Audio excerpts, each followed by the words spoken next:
আমার কথা একটাই, কিসের আশায় আমরা এই মালয়েশিয়াতে আইছি আর কিসের ভরসায় এখানে থাকতেছি আমি কিছুই বুঝি না। আমার মাথায় কিছু ঢুকতেছে না। তোমাকেও মাথায় যদি কিছু আসে তাহলে তোমরা সেটা কও। না না, যে কাজের কথা কই আনিছে আর যে কাজ করতেছি তার মধ্যে আকাশ পাতাল তফাৎ।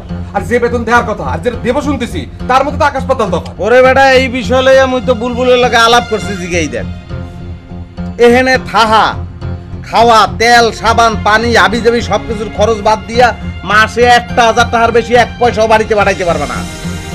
3 বছর এনে থাকমু, 3 বছরে কয় মাস হয়? 3 বার 36,000 টাকার বেশি 1 পয়সা পাঠাইতে পারবে না। আইসো কয় টাকা খরচ করে 2.5 লাখ টাকা, এখন বোঝো।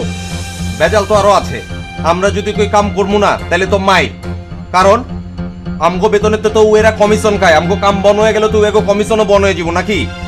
হ্যাঁ, এরপরে আমরা যদি কই আমরা দেশে যামুগা, পাসপোর্ট ভিসা ব্যাগ তো অগো কাছে, এটিও তো পামু না। যদি পলায়া যাইবার চাই রাস্তায় বেরিয়ে তো পুলিশে ধরবো, দিবনে পেদানি। এরপরে যেই কাম করতাছি এটা যদি না করি তাইলে তো না খায়া মরণ লাগবো আর কপালে জুটবো মাই। আমগো অবস্থা হচ্ছে এখন এই। আর যে কাগজে মানুষ থাকছি, এই কাগজের মধ্যে কোম্পানির নাম, কি কাম, কত বেতন, ব্যাগ তুলে উর বাকুর হালা একই কথা বারবার কয়। ওই এয়ারপোর্টে কি তথ্য লিয়া গেছে না? কাগজপত্র সব লিয়া গেছে? কাগজ লই তোর লইতে হইলে যাইতে হবে এমবাসি, এছাড়া উপায় নাই। তো ঠিক আছে, আমরা সকলে মিলে এমবাসিতে যাই, হ্যাঁ, তাদের কাছে সাহায্য চাই। ব্যাগ কিছু পানি ঠেও তো। এটা বাংলাদেশের এমবাসি না? তা বাংলাদেশটা কেমন তারা চলে জানো না? ওই এমবাসি ওইরকমই চলে। আরো ভাঙ্গে গাওয়া লাগবে? আমগো এমবাসিও ঘুষ খানি। তুই যে পিলে কথা গাও সেই যে এমবাসি মোর মামু বাড়া ঘুষ খায় না খায় এটা মুই দেখছি শুনছি। আমি খাইলে খায় না খাইলে না খায়, অত কিছু জানি না। তাইলে দেশে টাকা পাঠাইতে পারুম না, নিজে এনে খায় করে বাঁচতে পারুম না। ও যে বেটা জুয়েল, ওর অসুখ হয়েছে, ওর একটা ওষুধ কেনার চিকিৎসা করার কোনো পয়সা নাই। তো ওই বেটা কি দেশের মাটিতে কবর দিয়ে যাবো এনে? তাহলে পরে এক কাজ করি, সবাই মিলে হাতে পায়ে ধরে কাগজটা উদ্ধার করে পুলিশের কাছে যাই। কি কস অবজা? এটুকু ভুলেও কইস না এই কথা। পুলিশের তে গেলে একেবারে জিন্দেগি শেষ।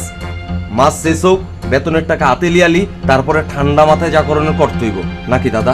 হ্যাঁ, ভাবতাছো তুমি এই মাসে তুমি 1 লাখ টাকা বেতন পাইবে, তাই না? তাহলে দেরি করা লাগবে। ওই তুই আমার লগে কাউকে খরচ কি লিগা? হ্যাঁ, তাহলে এই মাসে তোর বেতন কি আমি দেই নাই? তোর বেতন আমি দেই? তো পার হয়ে যাইতেছে রে ভাই। এই বেটা তুই ওর লগে ঝগড়া করস কা? ও কি আর কিডনি বেচে এর তোর বেতন দেবে?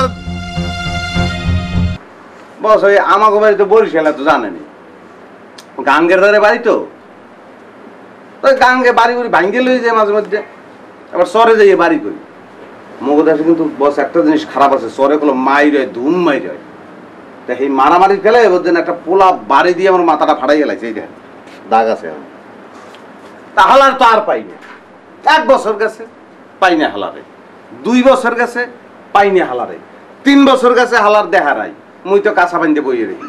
4 বছরের মাথায় বলছেন বস হালারে পাইছি। মুই গেছিলাম বাজারে কেরেস্তাল আনতে, যাই রে হালায় বাজারে। মোর আমার স্বভাব কি জানেন বস, কেউ ধরে যদি তোমার ঋণ খায় মুই আজকে ঋণ শোধ করি দিছি। হালার ঋণ শোধ করি বস।